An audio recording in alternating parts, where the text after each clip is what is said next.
আসসালামু আলাইকুম, স্বাগত জানাচ্ছি আর একটা নতুন অ্যানালাইসিস ভিডিওতে।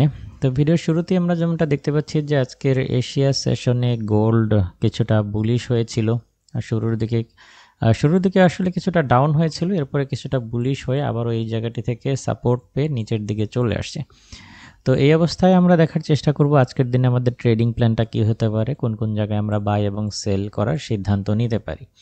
তো আমরা যদি শুরুতেই ইকোনমিক ক্যালেন্ডারটা দেখে আসি, তাহলে এটা তো গতকালকেই আলোচনা করেছি যে ইকোনমিক ক্যালেন্ডারে তেমন কোনো ডেটা আজকে রিলিজ হবে না। সো ইকোনমিক ক্যালেন্ডারে কোনো ডেটা নেই, তবে যারা আমার টেলিগ্রামের সাথে কানেক্টেড আছেন তারা নিশ্চয়ই জেনে থাকবেন যে আমি একটা নিউজ শেয়ার করেছি যেখানে ইউক্রেন রাশিয়ার শান্তি আলোচনা নিয়ে নতুন করে আলোচনা হওয়ার সম্ভাবনা তৈরি হয়েছে। ইউক্রেনের উপর কিছু আবারও চাপ প্রয়োগ করতেছে আমেরিকা, ইউক্রেনকে কিছু ছাড় দেওয়ার বিষয়। আচ্ছা, এটার পূর্ণাঙ্গ যে আলোচনাটা বা কী ধরনের ছাড় দেওয়ার কথা বলা হচ্ছে সেই বিষয়ে এখন পর্যন্ত সুনির্দিষ্ট কোনো তথ্য পাওয়া যায়নি, তবে এরকম একটা নিউজ আসছে। তো এই নিউজে যদি আরও ভালো কোনো পজিটিভ দিক আসে, অর্থাৎ ইউক্রেন রাশিয়ার শান্তি আলোচনার দিকে যদি আরও কোনো অগ্রগতি দেখা যায়, তাহলে এটা গোল্ডের উপর চাপ প্রয়োগ করতে পারে, সেই হিসেবে গোল্ড ডাউনে মুভ করতে পারে। বাট এটা লম্বা একটা প্রসেস, আসলে কি হবে দিন শেষে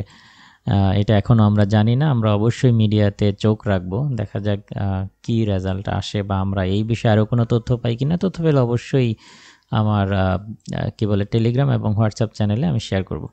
তো যাই হোক, এখন আমরা যেটা দেখতে পাচ্ছি যে এখনও গোল্ড একটা সাইডওয়ে রেঞ্জের ভেতরে মুভ করতেছে এবং এই জোনগুলো এখনও ভ্যালিড রয়েছে, 4104 এবং নিচের দিক থেকে আমরা 4033, অথবা আমরা যদি এখানে একটা হরিজন্টাল লাইন ড্র করি তাহলে এটা 4024, এটা 4000 পর্যন্ত এই জোনটা অ্যাক্টিভ। এই যে সাইডওয়ে যে এরিয়াটা, এটা 4000 পর্যন্ত অ্যাক্টিভ। তাহলে এখানে যেটা হতে পারে যে যদি 4033কে ক্রস, এখানে কিন্তু অলরেডি আমরা দেখতে পাচ্ছি প্রায় 5-6 ঘন্টা যাবত এখানে প্রাইস সাস্টেন করছে, অর্থাৎ এখানে একটা সাপোর্ট তৈরি করে ফেলেছে। এখান থেকে আবার বুলিশ হতে পারে, বাট যদি এটা ক্রস করে এই 4033 বা 4024কে ক্রস করতে পারে, যদি 4024কেও ক্রস করতে পারে তাহলে এটা 4000কে টেস্ট করবে।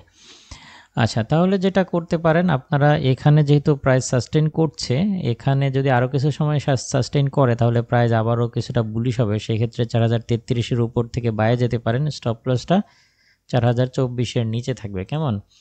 4024-এর নিচে থাকবে।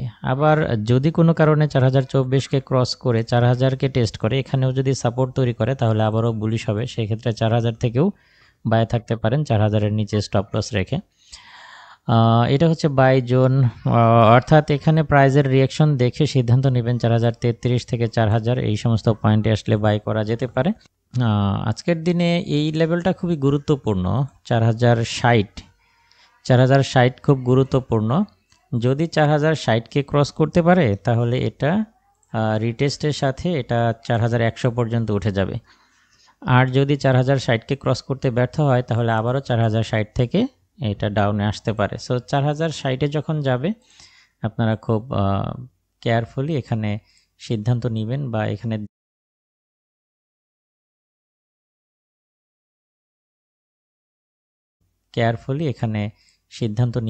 এখানে দেখবেন যে আসলে প্রাইসটা কিভাবে রিয়্যাক্ট করে। আর এদিক থেকে আমরা যদি একটা ট্রেন্ড লাইন ড্র করি, দুইটা সুইং পয়েন্ট আমরা দেখতে পাচ্ছি, সেই হিসেবে এটাও ওইভাবেই রেশিওটা চলে আসে যে 4060কে ক্রস করতে পারলে এটা মোটামুটি 4090 থেকে 4100-র জোনে চলে আসবে।